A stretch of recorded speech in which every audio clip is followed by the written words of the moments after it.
Bakary Boto, premier adjoint au maire de Mamoudzou. Monsieur, bonjour et bienvenue. On vous connaît surtout sur les questions de l'insécurité ou de l'immigration, mais ce matin, vous êtes avec nous puisque vous venez de participer aux assises de la croissance verte dans l'océan Indien qui ont eu lieu à La Réunion. Rapidement, de quoi s'agit-il? Bonjour Misbah, bonjour l'ensemble des auditeurs et spectateurs, je pense téléspectateurs aussi. Oui, effectivement, j'ai participé 2, 3, 4, 5, disons, aux premières assises de la croissance verte. Il s'agit en effet, au niveau de l'océan Indien, de réunir l'ensemble des îles de l'océan Indien pour qu'ensemble, nous puissions traiter notamment les affaires concernant les déchets. Parce qu'on parle de croissance verte, ou en tout cas d'économie circulaire, c'est la façon dont nous devons développer notre société maintenant, en tout cas de la façon dont nous devons gérer la consommation des produits. Comment produire, une fois qu'on a produit, comment consommer, et surtout après avoir consommé, qu'est-ce qu'il faut faire des déchets? Est-ce qu'on doit tout jeter ou est-ce qu'on doit faire en sorte pour pouvoir récupérer les déchets qui peuvent être recyclés, utilisés pour autre chose, pour qu'à la fin, nous puissions jeter vraiment le minimum possible. C'est donc à ce niveau-là qu'on parle de croissance verte, parce qu'il faut faire en sorte de jeter le minimum pour que tout soit réintégré dans l'économie, tout le terme de circulaire, pour que nous ayons des villes qui soient le plus propres possible et surtout que nous limitions aussi les gâchis et par rapport à notre société. Alors, c'est une coopération, nous reviendrons exactement sur cette coopération dans l'océan Indien. Quelles sont les îles qui ont pris part à ce rendez-vous? En fait, il y a dans l'océan Indien ce qu'on appelle la VSOI, c'est une association des villes et collectivités de l'océan Indien, dont Mamoudzou est membre et je suis l'un des vice-présidents. Cette association réunit pratiquement la totalité des îles de l'océan Indien, à commencer par La Réunion, Madagascar, les Comores, Maurice et les Seychelles. Et nous nous retrouvons, Mamoudzou, j'allais oublier Mamoudzou, donc Mayotte. Bientôt d'ailleurs, il y a le CEDEVAM qui va adhérer. Et d'ailleurs, ils ont fait partie de la délégation avec laquelle nous sommes partis à La Réunion. Donc vous voyez, nous avons pratiquement la totalité des îles de l'océan Indien, en tout cas de cette partie de l'océan Indien. Et pour moi et pour l'ensemble des membres, l'objectif numéro 1 de cette association, c'est de favoriser le vivre ensemble dans la région qui est la nôtre. Alors justement, quelles sont les particularités de chaque île ou les points communs de chaque île concernant l'économie verte, la croissance verte? C'est vrai que nous sommes dans ce cas-là dotés pas de façon égalitaire. Parce que nous savons qu'une île comme La Réunion, qui est une île de la République française, qui est assez développée par rapport aux autres îles, a un traitement des déchets, en tout cas une procédure de traitement des déchets qui est très avancée. Nous avons Mayotte, c'est vrai que nous n'avons pas le niveau de La Réunion, mais nous sommes en train petit à petit d'aller vers le droit commun, disons. Et nous avons Maurice qui est aussi qui est parmi les îles les plus propres. Hein. Je pense que vous avez eu l'occasion d'aller à Maurice et vous avez constaté les îles parmi les plus propres. Et puis nous avons Seychelles aussi est complètement engagé dans cette économie verte et que bientôt je pense que les Seychelles aussi pourront fournir, en tout cas offrir à leurs habitants une façon de traiter ces déchets pour qu'il n'y ait pas des soucis qu'on rencontre actuellement. Mais nous avons à côté d'autres collectivités, d'autres îles qui n'ont pas eu la même chance et qui sont encore pas à la traîne, je dirais, mais leurs moyens économiques ne leur permettent pas de pouvoir être au niveau de La Réunion ou à peu près de Mayotte. Notamment, il y a Madagascar, il y a les Comores, mais malgré ça, d'où la nécessité justement d'avoir cette association, c'est de pouvoir non seulement constituer un espace de réflexion et d'échange entre nous et permettre de pouvoir soutenir, accompagner ceux qui sont plus dans la nécessité et améliorer ensemble le sort global de tout le monde. Puisque nous considérons, puisque nous sommes dans la même zone et que notre destin est lié. On ne peut pas se cacher ici à Mayotte ou à La Réunion, se dire, nous on est dans un ensemble global national qui est beaucoup plus protégé et que les autres on s'en fout, sachant que les déchets qui viendront de Mayotte, de La Réunion et surtout des autres îles dont les déchets ne sont pas traités, vont finir par arriver chez nous par le voie de la mer, puisque nous avons quand même une communication directe entre l'ensemble des îles qui est l'océan Indien. Et l'océan Indien transportent aussi les déchets. Nous avons l'occasion souvent de constater des débris qui viennent Alors, d'ailleurs. à l'issue de ces débats, conférences, débats et des ateliers, le constat a été posé. Quelles sont les pistes qui ont été envisagées? Actuellement, c'était là, c'était les premières assises.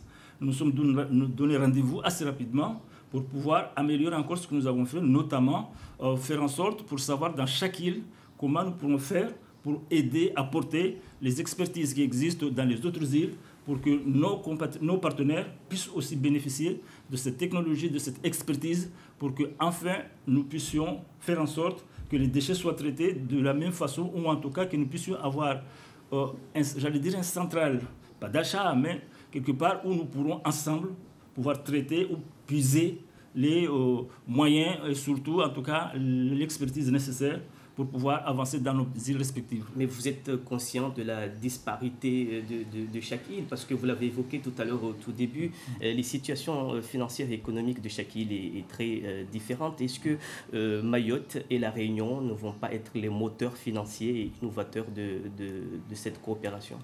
Vous savez, l'objectif numéro 1 dans cette affaire-là, dans cette association, c'est la solidarité. Donc quand il y a la solidarité quelque part, justement, ça veut dire que les niveaux ne sont pas les mêmes. Et donc, ce qui est important aussi, chacune des îles a quelque chose à apporter aux autres. Donc, au-delà de la solidarité, il y a une complémentarité entre les îles. Et donc, naturellement, nous sommes complètement conscients que nous n'avons pas les mêmes moyens, les mêmes niveaux. Et par conséquent, justement, cette solidarité doit jouer.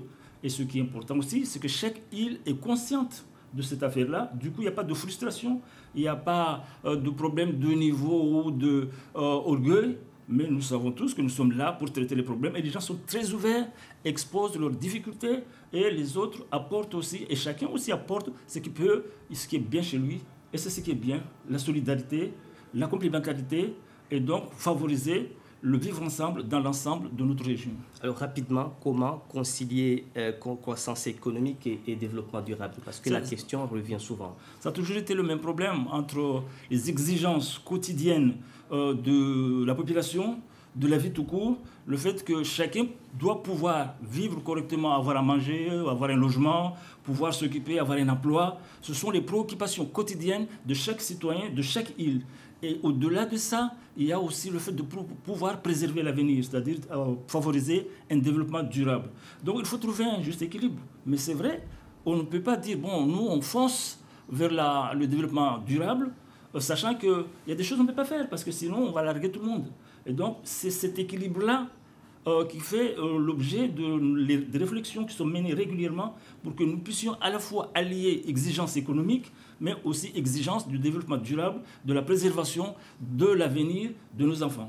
Alors, vous avez signé une charte dans laquelle chaque île s'engage à respecter et à avoir un meilleur traitement des déchets. Alors, quelle forme prendra cette coopération? Est-ce qu'on peut imaginer un syndicat mixte océan Indien?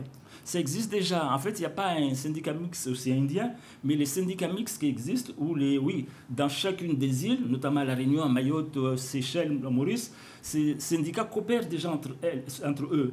Ces sociétés, d'économiques, si on peut les appeler, aussi coopèrent entre elles. Nous faisons en sorte de favoriser la circulation des expertises, des connaissances entre les différentes îles. Mais c'est vrai, l'idéal, et c'est l'objectif vers lequel nous essayons de tendre, c'est faire en sorte que nous puissions à un moment donné, comme je l'avais avancé au début, d'avoir un forum en fait, quelque sorte, ou en tout cas un organisme qui permettra à chacun des îles de pouvoir compter là-dessus pour avancer dans son propre pays. C'est en cours et c'est là-dessus que nous concentrons l'essentiel aussi de nos réflexions. Alors est-ce qu'on peut imaginer un transfert de déchets d'une île à l'autre? Ça se fait déjà, mais je pense que vous le savez aussi, il y a un certain nombre de déchets de Mayotte. Ça se fait déjà, mais dans certaines îles, il y a quand même quelques polémiques où on n'est pas les récepteurs des déchets des autres. Donc là, comment ça va se faire? En général, ça ne se fait pas, on ne force pas les uns et les autres pour récupérer ces déchets. Mais quand on le fait, c'est qu'il y a de part et d'autre un intérêt particulier. C'est lui qui exporte les déchets, ça lui permet effectivement de pouvoir pas s'en débarrasser, parce que nous sommes dans des îles qui sont très limitées en termes de superficie, mais ça permet à l'île concernée de pouvoir exporter vers une autre île dont cette île a installé chez elle une technologie, en tout cas un procédé qui permet de traiter de façon efficace sans polluer la zone qui la concerne et qui en même temps pouvoir retirer de ces déchets venant d'ailleurs un profit, puisque nous parlons d'économie circulaire, ça veut dire que ça permet de faire en sorte que l'île réceptive, enfin qui reçoit, puisse développer à partir de ces déchets une valeur ajoutée pour son propre peuple. Ça, je pense, quelque part, ce n'est pas négatif ni pour l'île qui exporte, ni pour l'île qui reçoit ou qui importe, puisqu'il y a intérêt réciproque de part et d'autre. Alors, est-ce que l'insularité, c'est un atout ou un frein à une économie circulaire? Un atout, de toute façon, on n'a pas beaucoup de choix. Nous sommes des îles, nous devons faire avec. Je pense que c'est sûr que le fait d'être une île, l'insularité donc, ne favorise pas forcément ce qu'on pourrait faire avec beaucoup plus de facilité dans un continent. Puisque ne serait-ce que le transport même de ces déchets pose énormément de problèmes. Parce que la mer, la mer n'est pas forcément calme tout le temps. Et donc, c'est beaucoup de risques que nous prenons en expédiant des déchets d'une île à l'autre. Mais c'est vrai qu'il y a des systèmes sécurisés. Par contre, si on était dans un continent, il y aurait les routes, il y aurait pas mal de choses qui favoriseraient. Donc, c'est une difficulté, mais nous devons faire avec cette difficulté dans la mesure que c'est une donnée pour nous et par conséquent, nous devons travailler à partir de cette donnée. Là-dessus, je pense que ce n'est pas le souci premier. Alors, est-ce que le volet pédagogique fait partie également de vos objectifs? Parce qu'il faut quand même une bonne éducation en amont, justement, pour qu'on puisse complètement avoir des territoires sains. C'est sûr que dans toute politique, la pédagogie est nécessaire. Parce que c'est vrai qu'il y a un décalage souvent plus ou moins énorme entre les dirigeants et la population. Souvent, les dirigeants, puisqu'ils sont au fait des choses au quotidien, ils n'ont pas beaucoup de soucis, ils savent de quoi il s'agit. Mais la population n'a pas forcément les informations nécessaires pour pouvoir intégrer tout de suite ces changements et en tout cas ces façons de faire nouvelles. Et par conséquent, il faut de la pédagogie pour qu'il y ait une adhésion de la part de la population, parce que ce serait vain de pouvoir développer, en tout cas imposer un changement, puisque le changement ne doit pas s'imposer, mais doit être approprié par la population. Et pour pouvoir arriver à ce niveau-là, il faudrait que la population soit éduquée, soit sensibilisée, soit mobilisée pour qu'il y ait cette adhésion, une participation directe de la population. Et nous nous attachons à faire ce travail, cette pédagogie qui est nécessaire. Alors, les échéances approchent. Si vous êtes candidat au prochain scrutin, j'ai mis les scrutins au pluriel, est-ce que l'environnement fera partie de votre projet? Ça sera au cœur de votre programme?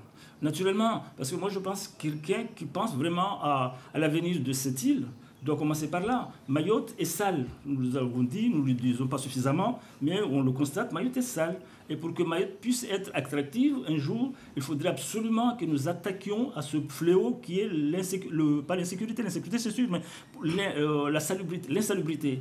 Et je pense franchement que ça doit être au-delà de l'insécurité, la priorité numéro 2 pour que nous puissions une île propre. Donc, naturellement, tout candidat doit intégrer cette partie du programme dans ce qu'il va proposer à la population. Alors, le prochain rendez-vous est-il déjà pris? Si oui, dans quel territoire?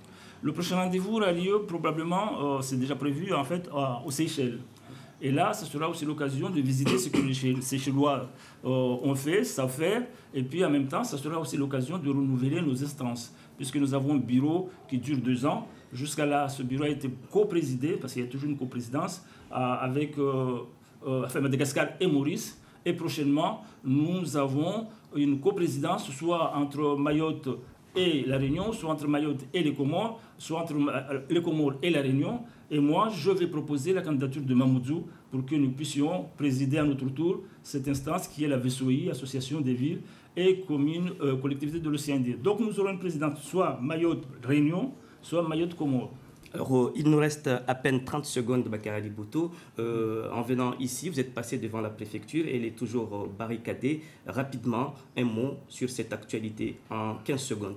Moi, c'est un sentiment profond de honte et de tristesse. Pas par rapport à ce que fait la préfecture. C'est sûr que la préfecture, à ce niveau-là, le préfet fait appliquer ou applique les instructions venant de Paris. Parce que, juste rapidement, souvent, nous parlons du préfet, nous parlons des Comores. Nous nous trompons de cible, nous nous trompons d'interlocuteur.